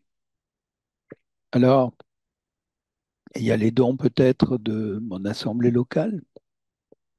Et j'en profite en particulier quand il y a des messages d'enseignement. Il y a ceux qui ont un service pastoral et qui peuvent peut-être venir m'expliquer si j'ai mal compris quelque chose. Et puis, il y a ceux qui ont écrit. Il y a une richesse dans les livres de commentaires bibliques qui est extraordinaire. Alors, ça soulève la question d'avoir de bons livres. N'allez pas acheter vos livres n'importe où. Mais bon, moi, je ne suis pas payé par les centres bibliques pour dire qu'il faut aller l'acheter au centre biblique. Mais je peux quand même vous dire que l'intérêt d'aller au centre biblique, c'est que vous avez des livres qui sont sûrs, qui ont été lus à l'avant. Ce que je disais là, c'est qu'un seul chrétien ne peut pas tout redécouvrir par lui-même. Et on a besoin de tenir compte de ce que Dieu a donné à d'autres. C'est une façon très juste de dire, ah, j'ai étudié telle doctrine dans la parole, j'arrive à telle conclusion, telle conclusion, telle conclusion. Qu'ont dit les autres frères? Est-ce que c'est un accord? Est-ce qu'il y a une différence et pourquoi il y aurait la différence et ou en fin de compte, que dit l'Écriture? Mais on n'est pas seul et ça serait mépriser le cadeau de Dieu de vouloir tout redécouvrir soi-même. En plus, ça prend un temps fou et on n'y arriverait pas. Alors que ayons cette humilité d'accepter ce que Dieu a donné à d'autres. Et puis, voilà, c'est une vraie richesse, un vrai trésor qui nous permet d'entrer dans l'Écriture. Je crois qu'il y a eu des questions et maintenant, voilà, je suis peut-être un peu en avance pour l'heure, mais vu ce qui reste pour la prochaine fois, ça devrait aller si on s'arrête là et je serai heureux d'échanger avec vous au travers des questions. Alors, merci, Elie, pour cette partie que tu nous as apportée. Pour le moment, il y a deux questions. Une qui n'est pas tout à fait dans le sens de l'interprétation de la Bible, mais peut-être qu'on peut quand même en parler. Cette première question, c'est quelle différence est-ce qu'on peut voir entre la présence du Saint-Esprit, la plénitude du Saint-Esprit? Oui, alors justement, il y a deux mots là et on peut jouer, enfin quelquefois, ça permet justement de voir les différences, hein. Présence du Saint-Esprit dans le croyant, c'est ce que Dieu nous donne, c'est ce que Dieu fait pour nous. Quand on a cru, quand on a entendu la parole, quand on l'a cru, on est scellé du Saint-Esprit et le Saint-Esprit est présent dans le croyant.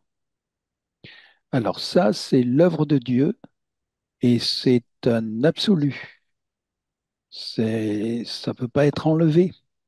C'est Dieu qui met la présence de son esprit dans chaque croyant. Si quelqu'un n'a pas l'esprit, il n'est pas de Dieu, Romains 8. Donc, ça ne se discute pas. Tout vrai croyant a le Saint-Esprit et c'est par la présence du Saint-Esprit en lui qu'il sait qu'il est un croyant. L'Esprit rend témoignage avec à notre esprit que nous sommes enfants de Dieu. Maintenant, la plénitude, ben, c'est autre chose. C'est le côté pratique. Quand vous avez quelqu'un qui vient chez vous vous faire une visite, vous pouvez lui ouvrir toute la maison, vous réjouir avec lui en permanence. Ça, c'est quelque chose de parfait.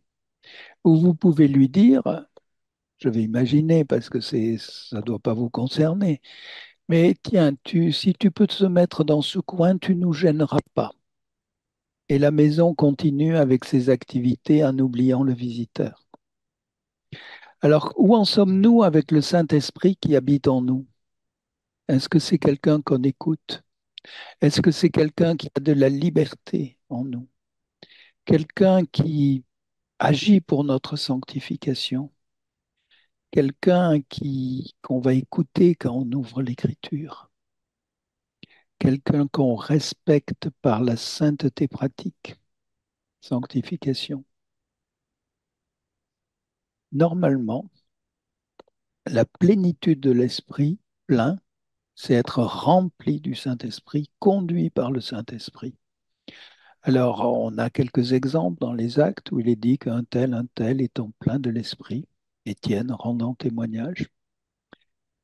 Je ne voudrais pas qu'on pense que la plénitude, c'est tellement parfait que ça nous échappe. Il ne faut pas du tout rabaisser de notre côté les choses, mais quand même, pensez au Seigneur, le dernier jour de la fête.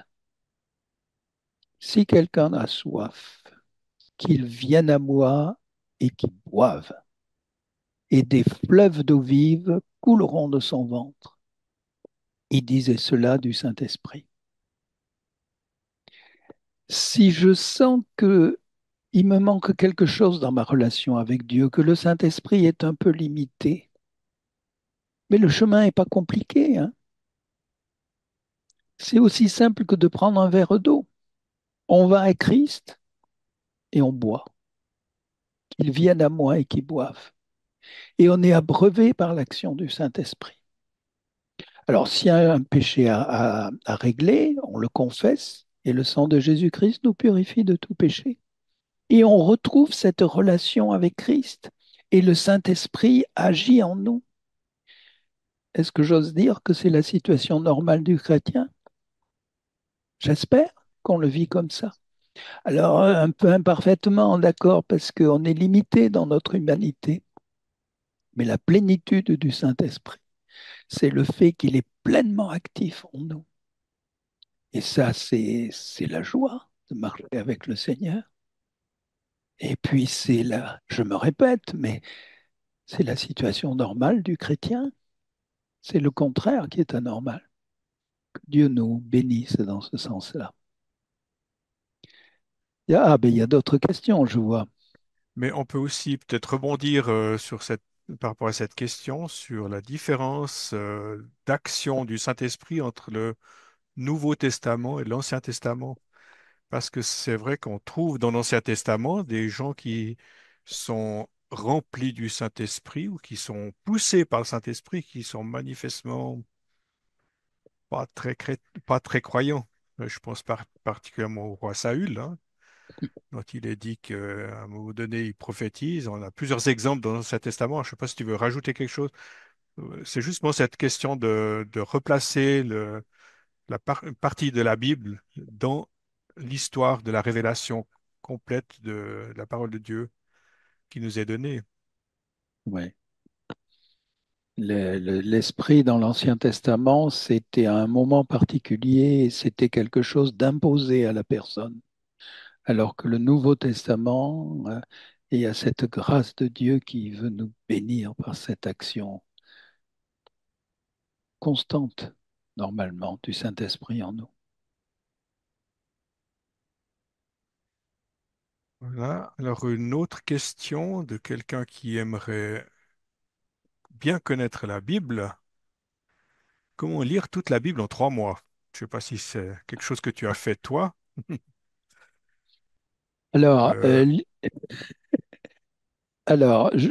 moi, la règle que je connais, c'est qu'à 5 chapitres par jour, on la lit en 12 mois.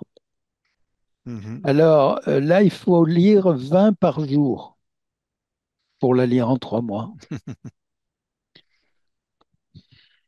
Euh, C'est possible, hein, mais il faut vraiment être très attentif et puis très concentré, hein.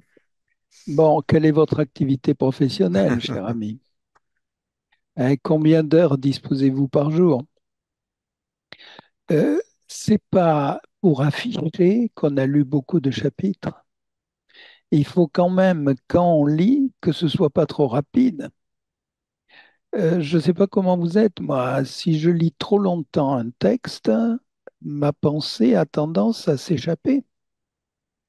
Et il y a un côté machinal et puis on n'est pas dans le texte. Alors, il faut quand même prendre la peine de lire soigneusement. Je me permets de dire, alors 3 mois, je connais personne qui l'a fait. Par contre, je connais des personnes qui, oui, qui lisent dans l'année, ça sans problème, et pendant plusieurs années, hein, qui relisent chaque année. Mhm. Je pense que c'est bien non plus de ne pas rechercher un trophée ou Ouais. gagner une course, parce que la parole de Dieu doit quand même nous influencer, nous marquer, même si on lit de manière cursive, de manière rapide. C'est aussi quand même pour rentrer un petit peu dans le texte. Avoir trop de texte à la fois, le cerveau ne suit pas. On va Mm. plutôt tout mélanger qu'autre chose, hein. Une autre question à laquelle on peut peut-être apporter une réponse, c'est est-ce que dans la rédaction de la Bible, les éditeurs ont pris en compte les aspects culturels de chaque contrée ou chaque pays qui pourraient peut-être aujourd'hui influencer sur l'interprétation de la Bible? Question qui nous vient d'Afrique. Alors, c'est pas facile hein, comme question parce que ça demanderait à la fois une bonne connaissance de toutes les traductions et puis une bonne connaissance de toutes les habitudes locales. Je peux dire quand même que la version Parole de vie a été faite spécialement en pensant à l'Afrique. Et on a essayé d'apporter à des Africains qui n'ont pas certaines habitudes qui sont fréquentes en Europe, de leur apporter un texte qui soit compréhensible pour eux, le texte de Parole de vie. Mais c'est vrai que il y a des traductions tout à fait particulières. Comment on exprime la neige pour des gens qui n'en ont jamais vu? Comment on exprime l'agneau pour des personnes qui n'ont jamais vu un agneau? Alors on m'a dit que pour les Esquimaux, on parlait d'un petit phoque parce que la maman phoque aime beaucoup son enfant et en prend soin. Bon, il y a eu des adaptations comme ça. J'ai quand même l'impression que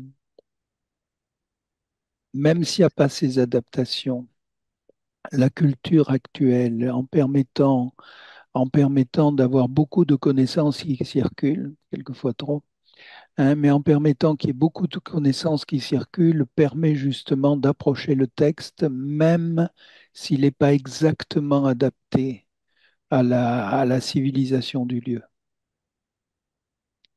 Et je fais confiance à l'écriture pour qu'elle montre sa puissance, même si elle n'a pas été traduite parfaitement.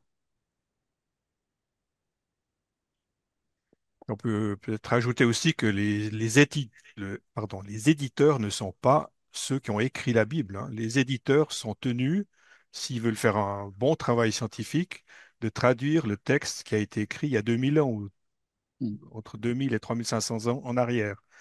Bon, les éditeurs ne sont pas là pour changer le texte biblique ou l'adapter, ils sont là pour le traduire de telle manière à le refléter le mieux possible, l'original.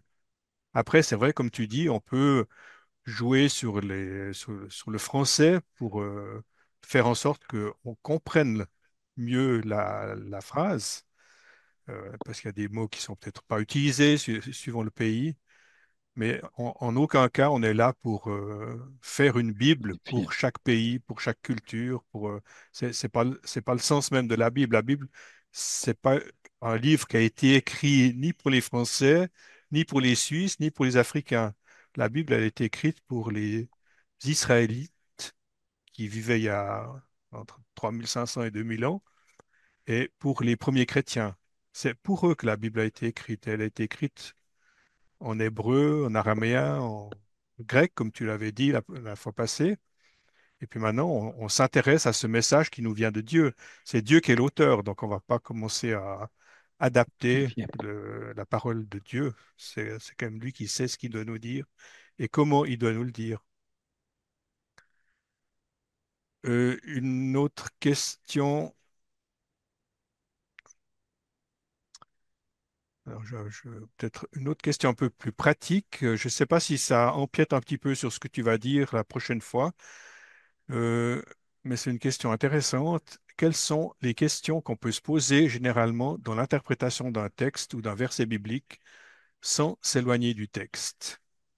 Comment est-ce qu'on pourrait avoir comme moyen pratique d'entrer dans un texte simplement en se posant des questions et pour essayer de mieux préciser le texte qui est devant nous?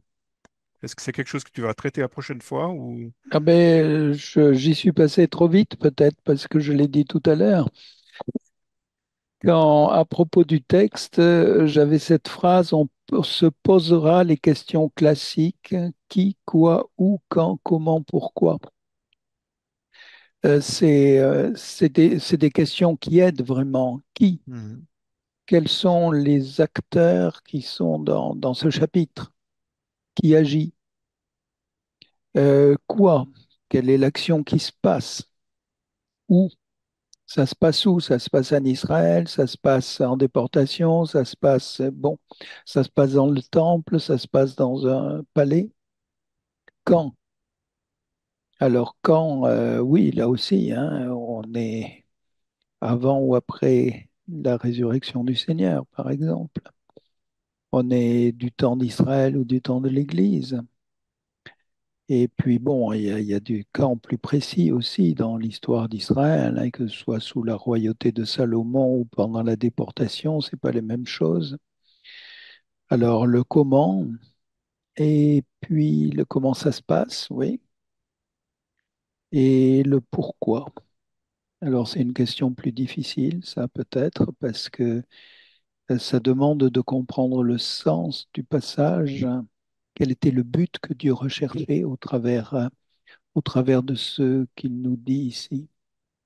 Alors, une question, d'autres questions, c'est, bon, une des premières questions qu'ont compris les gens à qui ce texte s'adressait.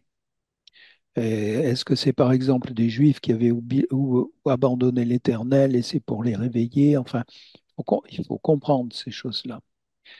Qu'est-ce que ça voulait dire pour eux? Et deuxièmement, qu'est-ce que ça peut vouloir dire pour moi? Je ne suis pas dans les mêmes conditions, mais après tout, il y a une leçon morale. Est-ce que c'était pour les réveiller parce qu'ils s'étaient éloignés de Christ? Est-ce que c'était pour les encourager? Est-ce que c'était pour donner un enseignement dont j'ai besoin aussi et qu'il faut que je note et que je pourrais trouver dans un autre passage? La grande question, c'est est-ce qu'il est question de Christ? Normalement, on doit pouvoir trouver dans chaque page de l'Écriture. Alors j'avoue que certaines pages prophétiques, c'est un peu difficile, mais voilà, Christ dans les Écritures. Il y a des ouvrages rien que pour ça qui ont été écrits. Mhm. Et c'est un délice pour l'âme, hein, de trouver Christ dans la parole. On trouvera Christ alors annoncé à l'avance. Christ éternel dans sa gloire, Christ venant comme homme, Christ comme le Sauveur, Christ comme le glorieux ressuscité, Christ comme le sacrificateur qui prend soin de nous, qui intercède pour nous. Christ comme le roi qui va venir, hein, et dont la gloire sera vue de tous. Bon, ça réjouit notre cœur chaque fois qu'on trouve quelque chose de Christ. Et puis alors la dernière question, y a-t-il un enseignement prophétique? Donc ça peut être un peu plus compliqué.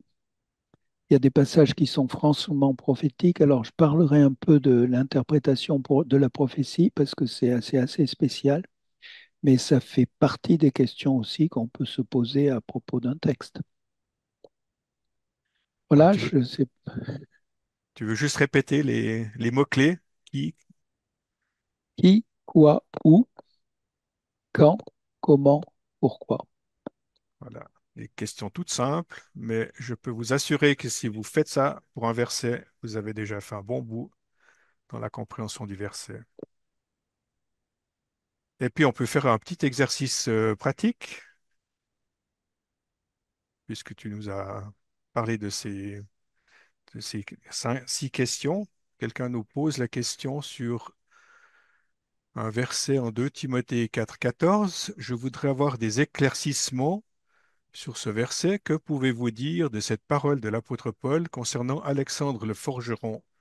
Est-ce une prière ou un simple souhait? Alors, je te propose, Élie, d'appliquer ces 6 questions. Je pense qu'on peut arriver rapidement à une réponse, mais petit Alors, exercice pratique. bon, merci de me donner cette occasion, hein. Donc, ben, d'abord, je relis le texte, hein. Oui. Alexandre, l'ouvrier en cuivre, a montré envers moi beaucoup de méchanceté. Le Seigneur lui rendra selon ses œuvres. Alors, bon, je pense que on a compris le texte, il n'y a pas de mots difficiles. Alexandre, je ne sais pas s'il en est question dans d'autres passages, mais je ne crois Je crois pas. pas, non. Hein. Donc, on va dire qui? Ben, qui, c'est Alexandre, quelqu'un qui a posé problème, il a des difficultés à l'apôtre, hein, de la méchanceté. Euh, c'est quand même, si on en est au quoi, c'est quand même un peu fort que Paul, il avait le discernement, il peut parler de la méchanceté de quelqu'un. Donc, ça a dû être violent, fort. Parce que je pense que Paul avait de la retenue pour ne pas juger les personnes, hein. S'il parle ainsi, c'est que ça a dû être violent. Alors, Alexandre, l'ouvrier en cuivre, il est bien identifié. Et puis, il y a un point après beaucoup de méchanceté. Enfin, dans ma traduction, c'est un point virgule. Mais c'est une autre idée qui arrive. Le Seigneur lui rendra selon ses œuvres. Qu'est-ce qu'on voit ici? Quelqu'un de coupable, mais quelqu'un que l'on ne juge pas. C'est le comment peut-être déjà, hein. Je n'ai pas pris les questions dans l'ordre. Hmm. Hein, qui, quoi, où, bon, deuxième à Timothée, c'était à Rome sans doute, hein. Et Paul était donc prisonnier. Voilà. Et le pourquoi, je trouve que Paul ici prend l'exemple du Seigneur Mhm. dans 1 Pierre 2, 23, quand l'outragé ne rendait pas l'outrage, quand il souffrait, ne menaçait pas, mais se remettait à celui qui juge justement. Alors, je n'ai pas utilisé exactement les mots en suivant. Je suis mauvais élève, hein. Mais j'ai rapproché d'un passage où je trouve la même leçon. La même leçon dans Timothée par un exemple de Paul qui ne juge pas mais s'en remet au Seigneur. Et puis dans un texte de Pierre, où alors là c'est présenté avec l'exemple du Seigneur comme un exemple à suivre. Mhm. Donc voilà, voilà. Et peut-être pour répondre à la dernière partie de la question, donc je pense que ce n'est ni une prière ni un souhait, parce que l'auditeur nous posait la question. Oh, c'est un fait, oui. C'est pas une prière que c'est une constatation que Paul fait. C'est pas non plus un souhait parce que c'est pas lui qui va agir d'une manière ou d'une autre, mais en fait, il remet tout à Dieu, comme tu l'as dit, comme le Seigneur Jésus sur la croix, il a tout remis à Dieu. C'est Dieu qui est le seul juge, c'est lui qui va juger les péchés des hommes, et ce n'est pas à nous de le faire à sa place. Alors, le texte que nous avons là, moi je suis dans la version Darby parce que Mhm, je l'aime bien. Le Seigneur, lui, rendra. mhm, C'est un fait qui est présenté comme devant se passer. mhm, Je note qu'il y a quand même une version du texte dit reçu, hein, des textes des de certains manuscrits. Le Seigneur lui rende. Alors là, ça serait présenté comme un vœu, ouais, mhm, comme un souhait. Euh, bon, connaissant Paul, je suis un peu gêné par mhm, cette deuxième hypothèse mhm, parce que ça serait quand même un- il désire la malédiction de cet homme, mhm, quoi. Hein, ça marche pas, ça marche mhm, pas. mhm, Il me semble qu'on est beaucoup plus en accord avec l'Écriture quand on a ce texte comme c'est un fait, Dieu le lui rendra et ouais, Dieu s'en occupe et moi je l'abandonne à Dieu, je le laisse à Dieu. Voilà. Et c'est en ouais. accord avec le passage de Pierre. Et puis si on prend dans la seconde 21, c'est le Seigneur le traitera. Donc c'est la même idée, hein. Ah Le oui, une rendra ou le certitude. traitera. Mhm. C'est quelque chose de futur, c'est quelque chose qui est lié au jugement des péchés. C'est bien, par exemple, de voir différentes traductions quand on a un verset sur lequel on se pose des questions, parce que ça nous donne des éclairages sur le texte original qu'on n'est pas toujours apte à lire, hein, si on ne connaît pas les langues originales. Donc, quand on a ce handicap, eh ben, prenons deux, trois versions différentes, puis on peut voir cet éclairage de manière plus précisément. Alors, je prends encore une dernière question. C'est en fait le même auditeur qui nous a posé la question tout à l'heure par rapport à la culture. Euh, donc, il nous avait posé la question, si je retrouve. euh, Oui. Est-ce, est-ce que dans la rédaction de la Bible, les éditeurs ont pris en compte les aspects culturels? Alors, il a juste complété un tout petit peu une sous-question qui va dans le même sens. Est-ce que dans l'interprétation de la Bible, je dois tenir compte de ma culture? j'ai presque envie de dire que je ne sais pas répondre. Euh, euh, oui et non. Pourquoi oui, pourquoi non? Euh, dans l'interprétation de la Bible, il y a l'interprétation que je fais pour moi et il y a l'interprétation que je fais en exposant la parole. Je crois que quand on expose la parole, il faut tenir compte de la culture des auditeurs. Sinon, on va passer à côté, soit des choses qui ne seront pas comprises, soit des choses qui vont peut-être scandaliser. Euh, on tient compte de qui sont les auditeurs.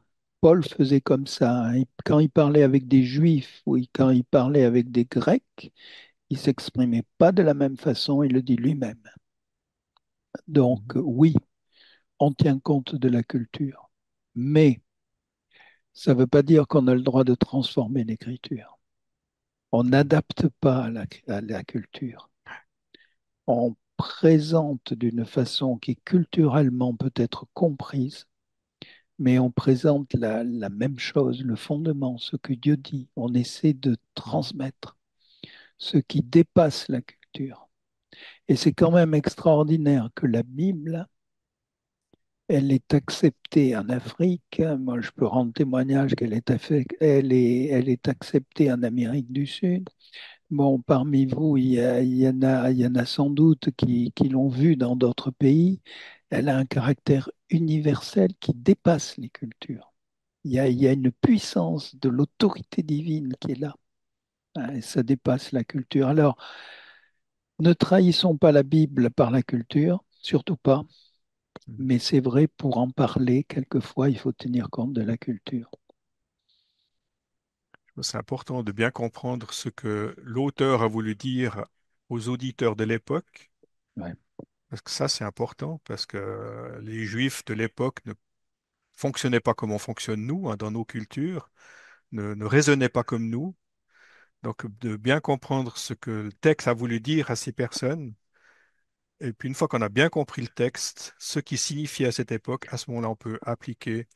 Mais comme tu dis, c'est l'application qui s'adapte à la culture. C'est pas le texte, c'est pas Voilà. le fondement du texte lui-même. On va pas Mhm. transformer le texte biblique pour que ça soit plus en accord avec une vision politique ou culturelle d'une région ou d'une autre. Alors, c'est une ouverture pour la semaine prochaine, enfin dans 15 Oui, jours. dans 15 Dieu jours, oui. voulant, parce que justement, on va parler de certains aspects hébreux ou grecs, enfin en particulier, oui, plutôt hébreu, plus sémite, Mhm. qui expliquent des particularités qui...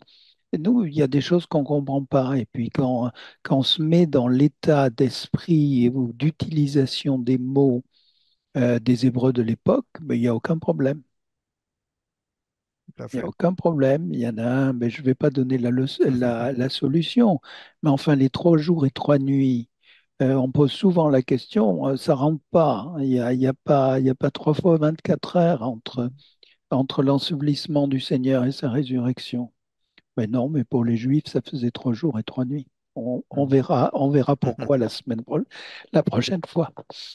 Donc, si vous voulez la réponse, connectez-vous le 8 octobre pour la prochaine réunion, pour la prochaine présentation sur ce thème de interprétation de la Bible. Donc, mardi 8 octobre, on vous donne rendez-vous et je vais juste conclure ce moment par un mot de prière. Dieu notre Père, nous voulons te remercier encore une fois pour cette parole que tu nous donnes. C'est vrai qu'elle a été écrite il y a longtemps, elle a été écrite pour des gens qui nous sont étrangers, dont on ne connaît pas la culture, et pourtant elle nous parle encore maintenant. Mais c'est à nous à en rechercher le sens, c'est à nous à comprendre ce que tu as voulu dire, c'est à nous à lire ce texte de la manière la plus simple possible pour nous imprégner de ce que tu veux nous dire, de ce que tu es, de ce que tu nous présentes, pour qu'on puisse ensuite le mettre en pratique dans notre vie de tous les jours.